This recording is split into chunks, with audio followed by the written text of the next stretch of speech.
So hello and welcome to the latest Hornby Magazine video. Now you join me and Mike on the depot for Grosvenor Square.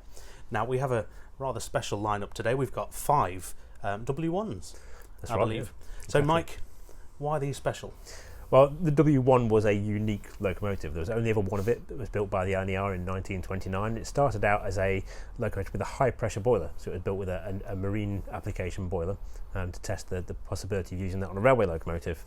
The 464 chassis was very unusual in the UK for steam locomotive designs. I believe apart from this was only one of the 464, and I think this is the only express tender engine with the 464 wheel arrangement as well. So it was built in 1929 at Darlington Works, and then it was tested by the LNER under Gresley's direction. And then in 1936 it was rebuilt in conventional form, and that's when it gained the LNER style streamlined casing and also LNER Garter blue livery as well. So it looks like an A4. That's right, exactly. So from a distance it does look exactly like an A4 because it's the same design and styling for the outside of it, but you look a little bit closer and there are quite a few little subtle differences between an AW1 and an A4 in its rebuilt form. So these decorated samples from Hornby are rather impressive. What can we expect from the final production piece when they come out? Right, so they're going to be all 5 locomotives you see here will be available as individual models. So each one will come in its own box, and it models the W1 throughout its career from 1929 until it was withdrawn by BR in the 1950s. So the first one is actually the one on the turntable, which is when it was number 10,000, and it was in lead grey livery with the silver boiler straps on it, and it had no nameplate on it. So that's as it was built, delivered, worked in traffic on the railway in that condition. Hornby's then gone to do something which I actually quite like. Actually, they've done 2 liveries which weren't real for the locomotive. So we've got the same lead grey livery, again with 10,000 on the side for its number, but with the British Enterprise nameplates that were allocated to it but never carried by it. And then also really quite nice, I think, is the LNER apple green liveried one, which again, it was a livery that I think a lot of people thought it was going to be painted in, including, from what I understand, the LNER publicity department at the time as well. And they're even like the playing cards were done with that artwork on it of the locomotive in that colour scheme, but it never carried that livery in service. Only ever carried the lead grey in original condition with the high pressure boiler. Oh, so they've sort of made a fictitious livery. Yeah, fictitious but accurate, I suppose, in a way. That sounds like an odd thing to say, but there was a possibility of this loco carrying British Enterprise nameplates in grey, and there was a possibility of it being painted in LNER apple green.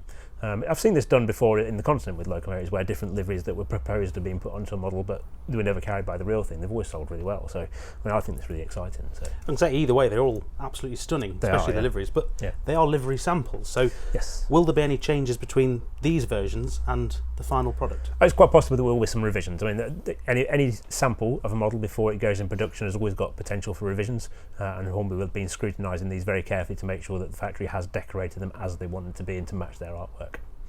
And what are some of the specs we can expect from the final model? Right, so you can expect a 5-pole motor in the locomotive, driving the locomotive driving wheels.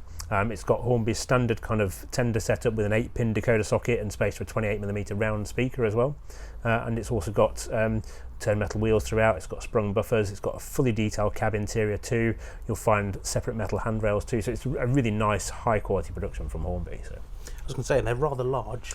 That's right, yeah. You'd hope they'd have room for speakers and room for smoke generators, things like that. Yeah, I can see there's some good fun adding new things to these to make them sound and make more of them. So, and the rebuilt version, this is the first time anyone's seen the rebuilt version in this video as well. So Hornby's given that as an exclusive to the Great Electric Train Show events. It's really the two nice that look like an A4. That's right, the 2 look like an A4. There's the rebuilt ones. So that model is as it was in LNER Garter blue with the number 10,000 on it. And then as it was in BR livery with small early crests on the tender, as when it became 60700 at nationalisation. And that models that locomotive in that BR livery. I think it may just have carried late crest, but I'm not entirely sure because it was withdrawn in 1959. So, well, I mean, these are livery samples, but do you think they've got motors in them?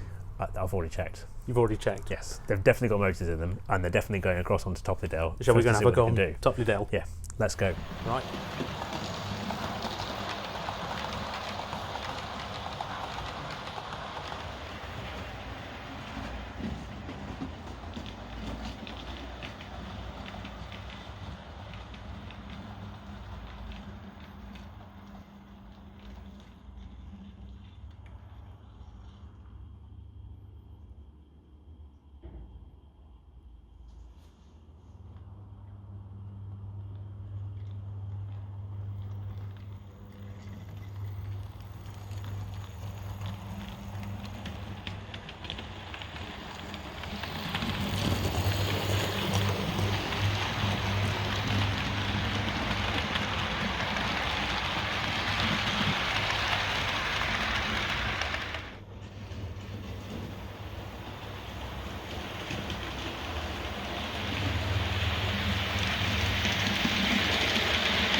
So as you've just seen, we've spent some time running the W1s around Topley-Dale, and to be honest, you're getting a bit excited.